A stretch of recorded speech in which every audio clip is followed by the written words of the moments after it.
Welcome to the Latin Wealth Podcast, a podcast dedicated to educating the Latino community about entrepreneurship, investing, and business.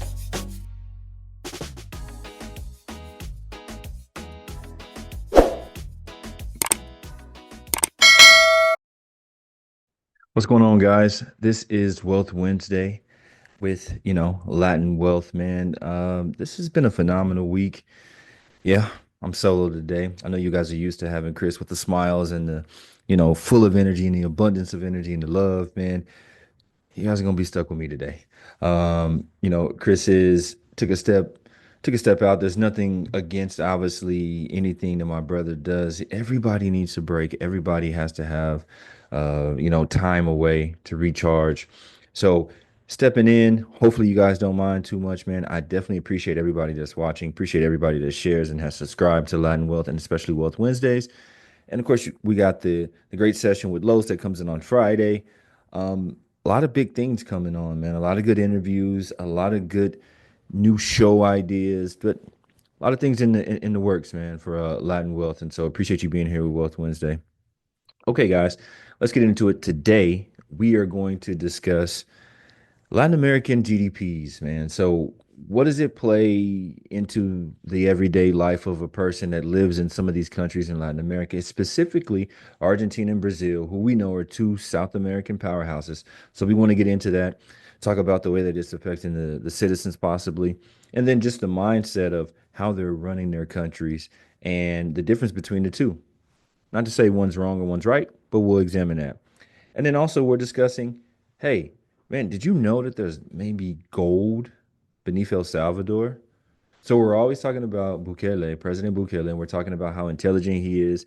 Obviously, he's met with Elon Musk. He's done all these phenomenal things. But did you know that actually under El Salvador, there could be actual gold, precious metal, and a ton of it? So we're going to discuss that as well, guys, because we want to talk about people and change makers that are in Latin America and are pushing the change. So it would be great, obviously, if this president who's very progressive and being very influential and instrumental in the changes that are happening in El Salvador, if he has some gold, some more resources to do that with. All right. So that being said, guys, I'll say this, and just to give a little bit of a focus as we go into the Christmas season. I want to tell everybody, just remember something. It's about the time that you spend with your family. The gifts are wonderful. Everybody loves to get gifts. Everybody loves to spend money on people and hopefully to give those gifts. Remember, the greatest gift is the love that you have with your family. Sharing that time, making memories and experiences that can never be forgotten. That's the most important thing. I always want to tell people that. I'm always talking about money, and people think, oh, well, you're all about money. I love money. Money's good. Business is great. But what's even better than that is the love of your family, being there with them and getting to experiencing the growth and the love and experiences with your family. So just take a time, right? Take the time, take a second, step back, and be thankful for what you have in this season, and appreciate your family and your loved ones that are around you. Just want to say that before we get into it. All right, let's get into it, guys. So the first thing we want to talk about is Latin American GDPs, right? Gross domestic product. So one of the biggest harps that people have always had on Latin America is the fact that they have corrupt governments. And so they're not really producing much, right? But they're intaking or utilizing a lot of the money that comes in and the investments and all that stuff like that. It's going to the wrong hands. It's not going to actually making the country better.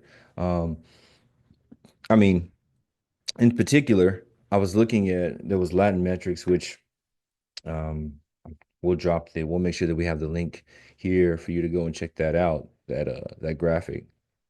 But Latin metrics pulled up a graph, and basically they were focusing on Argentina, Chile, Colombia, Mexico, and Brazil, right? Who were five powerhouses when it comes to South America, Central and South America. And it expresses through their basically through their fiscal deficit in the year 2024, and then what it's looking like for the year 2025. So as we move forward. So in a comparison, Argentina, out of those five countries, all five powerhouses, right? Argentina was the only country that was projecting a fiscal surplus, which means positive percentage, right, in 2024, and looking at the forecast moving forward in 2025, indicating a sharp reduction in budget deficits or strong fiscal consolidation measures. Now, what do we know about Argentina? We spoke about this not too long ago. We know that they had huge cuts in their government spending. The president that came in, he says he is a very special type of capitalist. And basically, he's a minimalist capitalist that says, "Hey, I'm going to look at what we're spending. We only need certain programs that are going to progress our government and our country. Everything else is just fluff, and we don't need anything else." Right? And so he came in, totally wiped out a lot of the corruption. And what it did was just in a year's time, it totally flipped Argentina from being in a negative space right at the beginning of COVID. And you saw how Argentina has now become a powerhouse. And it's actually in a positive in their deficit. So I think the change was like almost 40%, 40% ish in that flip to where he was totally negative and now they're in the positive. Only country out of those five. So again, those countries were Argentina, Chile, Colombia, Mexico, and Brazil. So as we're really looking at it, that's a huge feat. Their president is extremely intelligent. I was looking at an interview that he had the other day with I think it's Neil Friedman. Friedman is the interviewer, and I was just watching how this guy intricately understands and he studies capitalism and economics. And I was thinking in my head, I was like, man, if America could be so blessed as to get a president that actually knew that much about fiscal policy and studies this stuff and learns about foreign policy and studies the great economic structures and structurists from all different walks of life, from all different countries. And he was in that interview, the president was speaking about um, a lot of different styles of capitalism and economists. And he was saying how he took the best pieces out of all of them and he brought that to Argentina and said, "Hey, I found a structure that was going to be best for our country." And we can see it in the numbers. I mean, he's in the positive. And it's not like it's, 10, 15% positive in the deficit, but I'm sure it's actually going to grow there. But to go from negative and during COVID, before his election, and going down to the positive, that's phenomenal, right? So he cut spending from the government and said, "Hey, the money that's coming in, we want to utilize that for actual things that are going to make our country grow and be progressive."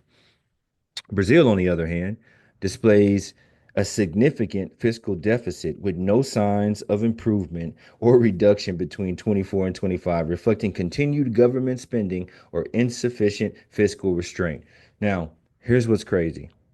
Both are economic powerhouses, right? A lot of investments. So if you go and you actually look at the investors, the foreign investors, and where they're putting their money at in South America, those are the two countries where the money is going.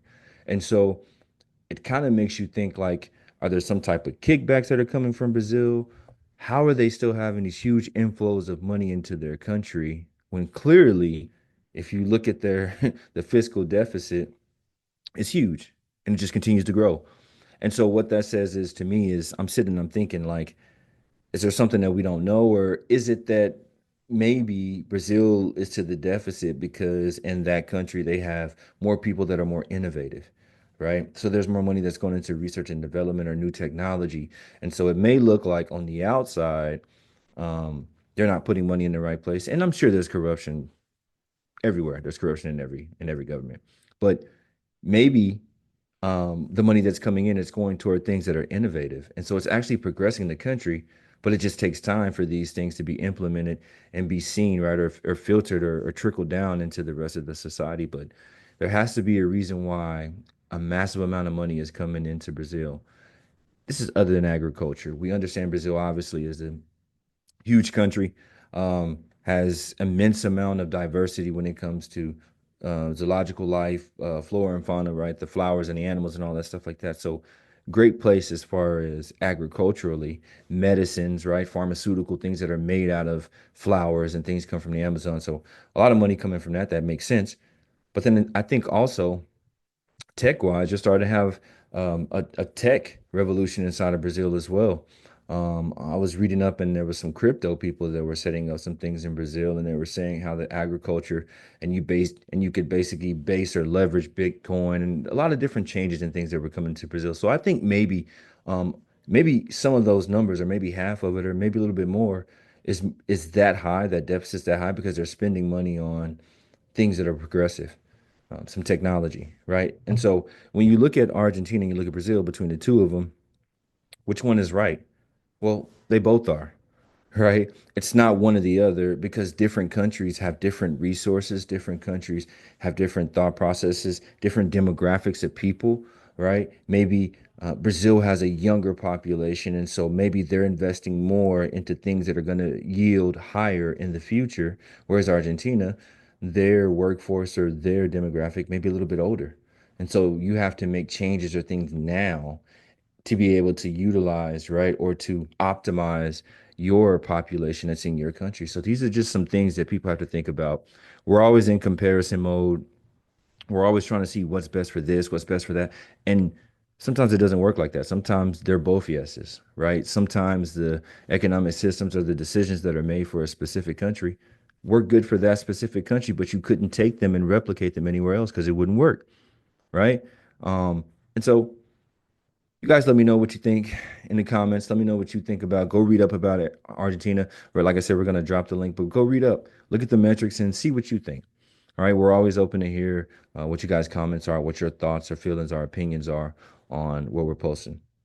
So Argentina, Brazil, making their economic decisions. We're going to stay in Central and South America, and we're going to slide up to El Salvador.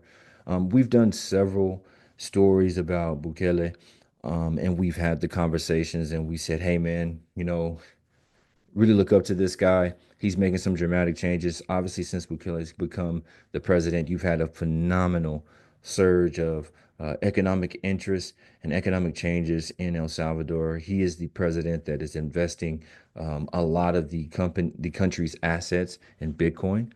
Obviously, right now, Bitcoin's doing extremely well. So, they're making tons of money in that space. If you guys have seen Michael Saylor has been going on a tour telling companies and telling people they need to invest in Bitcoin, right? Utilize it as the hedge against the dollar. There's also obviously gold, things like that. But Bukele's obviously bought into that. We talked about earlier how he met with Elon Musk and they were talking about what form or what place Tesla could play in El Salvador. Is it open for foreign investment? Is it open to have these different entities come in and help them to grow and progress? And Bukele is obviously been ahead of times, and in his interviews, he's very, very intelligent, very well versed in the economic policies of the US and actually broke it down very eloquently, So this guy, we've given all these accolades. Now I want you to think about something. What would help Bukele in his attempts or his campaign to progress El Salvador even further? Well, every country needs resources, right? One of the reasons why America rose to the number one superpower is because you had so many resources that you could mine or that you could bring from USA itself. Okay, now there's a story that we were looking at, and it said that in essentially under El Salvador, under the ground, right? Maybe, right? They could have $3 trillion in gold under El Salvador. That is an immense amount of money. $3 trillion would place El Salvador if they were running as a as a company, right? It would place them in second or third place in market cap in the world. So imagine if El Salvador, right, was corporatized or El Salvador LLC, then $3 trillion of gold and maybe even the leveraging power would make them greater than that. They may be one or two in the world in market cap. So this is an immense, this is a great thing to actually find out, right? Because you could utilize those resources and take that and elevate El Salvador to that next level, right? Without any foreign investment. If you have the money under your own ground, then you could focus and actually utilize your own resources and take El Salvador to the next level. So $3 million, just imagine, I mean, excuse me, $3 trillion with a T. That's a big difference. So the story is just saying, hey, they could possibly have $3 trillion under El Salvador. Bukele proposed that he's going to lift some prohibitions or some restrictions that he had for mineral and metallic studies. So he's kind of stopped some drilling, or environmentally, he's conscious as well. That means he's very in the know of his own country. But he said, hey, I'm going to lift some of that, and I'm actually going to start putting some infrastructure in place for us to find out and be able to mine, and do some studies for the land under El Salvador and ways to get to this goal and get to these deposits, because that's going to help empower El Salvador. But then he also said that, hey, you know what? Um, I'm not trying to adhere or mess up any traditions or anything like that, but we have to start to be a little bit more progressive in El Salvador. And he was also saying that in the studies of this, he's not going to hurt, he didn't look to hurt El Salvador environmentally. He's looking at new and brand new technology and ways for him to get to these deposits without harming the environment in El Salvador. And I think that you know, that's huge. Um, I feel like, Bukele, obviously he's very progressive, and he's already changed an immense amount of things, whether it be from gangs to the economic policy in El Salvador. But I think that one major thing that you can focus on, or that you can guarantee whenever it comes to President Bukele and his mindset, is he's already thought three to five steps ahead, right? He's always thinking chess, never checkers. And so in a lot of the aspects, when he presents things to his country or to his fellow countrymen in the countries around El Salvador, he looks like a madman, right? But it's a lot of times what it is he's thought five steps ahead, and they're still stuck on some tactical things, and he's very strategic. And so he's obviously thought ahead. He seemed to be ahead on the thought process with Bitcoin and aligning that to his country's, their economic wins, or the economic alignment of the funds in their country. So he's seen the tailwinds of that, and it's going good. And so I think that he's always thinking 3 to 5 moves ahead. And so a lot of times when you think someone's crazy, it just takes time for the things that they've implemented or that they're saying to be seen, or the benefit from that to be seen. So shouts out to him. Um, you know, it says also, I was reading as another point of interest, um, he's looking for some sustainable forms, right, to be able to execute getting this gold, or getting the resource to to ground and utilizing it. So that's good. I mean, obviously, you're probably going to see some alternative energy sources mixed with some AI, maybe, to try to figure out how to drill, and doing that in a more efficient way without harming the environment and without harming the people that live in these areas where maybe the greatest gold deposits are going to be found. Let me know what you think about that, though. Having a president that is super progressive but still understands the need for commodities, or things like gold and precious metals as resources to fund the progressiveness. I think that that's pretty, I mean, to me, that's being aware, right? That's being aware of where you're at and what the monetary system is like here and now. But you know what? I'm always looking towards the future, but I have to use what's here and now. And what better way to do that than to utilize the resources I have in my own country, and try to, progress us and get us to a new place. I think that's pretty phenomenal. Let me know what you think in your comments, in the comments here. Let me know what you think, your thoughts about having a president that's that aware. And could we use that here in the United States? Would that help? I mean, to me, that would definitely help. But hey, let me know what you think. Guys, uh, I appreciate you allowing me to go solo. Hopefully, I didn't bore you guys to death. I know I'm not, the laughter and the joyfulness of my brother. He will be back next week, but I definitely appreciate you guys being here with me. If you got some information and you were able to, I don't know, decipher something from all this madness that I'm spitting, and you got some points that made you think a little bit, go ahead and share this with one or two of your friends and family, right? Go ahead and share our channel, share this episode, go back and forth. Maybe you guys can have a debate or have a conversation on what you got out of this. I appreciate the love. We always appreciate the support. And this has been Wealth Wednesday. I appreciate you guys. Have a good one, guys. Later.